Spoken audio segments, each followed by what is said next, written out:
សូមផ្ញើបទភ្លេងសំលេងអ្នកទង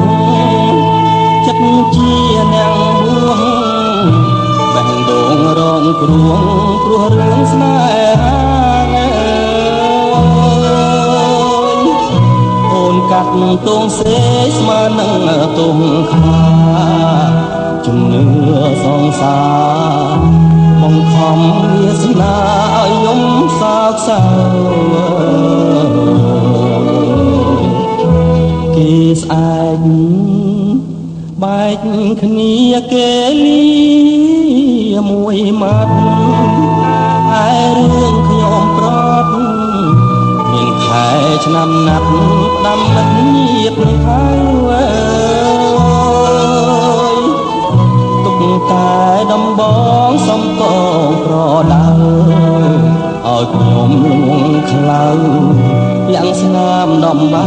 លូអងសងខាចំរៀងទឹកភ្នែករុក្ខជាតិបាំងមែកគ្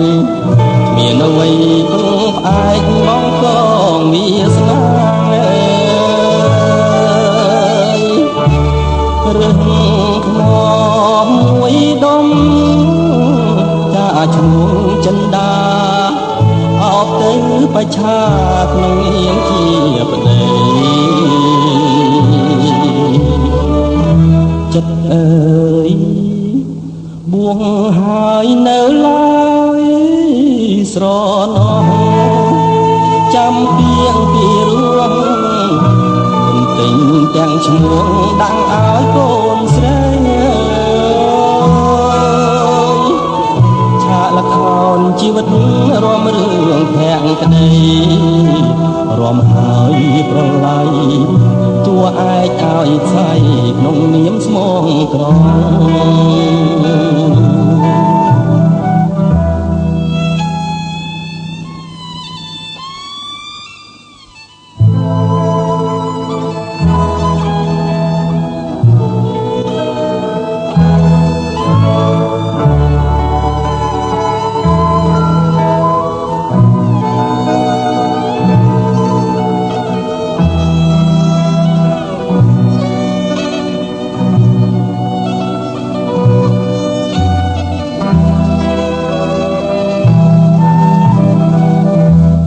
ចំ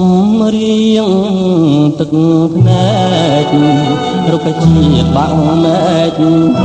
មានអ្វីពឹងផ្អែកមកកងវាសនារឿងថ្មមួយដុំតាឈ្មោះចិន្តាអោបទៅបច្ឆាក្នុងនាមជាប្តី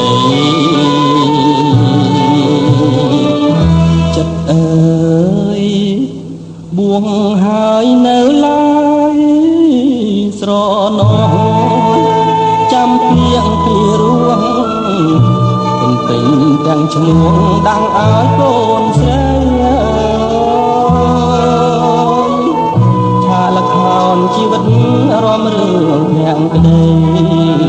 រំហើយប្រឡ័យតួឯកឲ្យផ្សាយក្នុងនាមស្មងត្រង់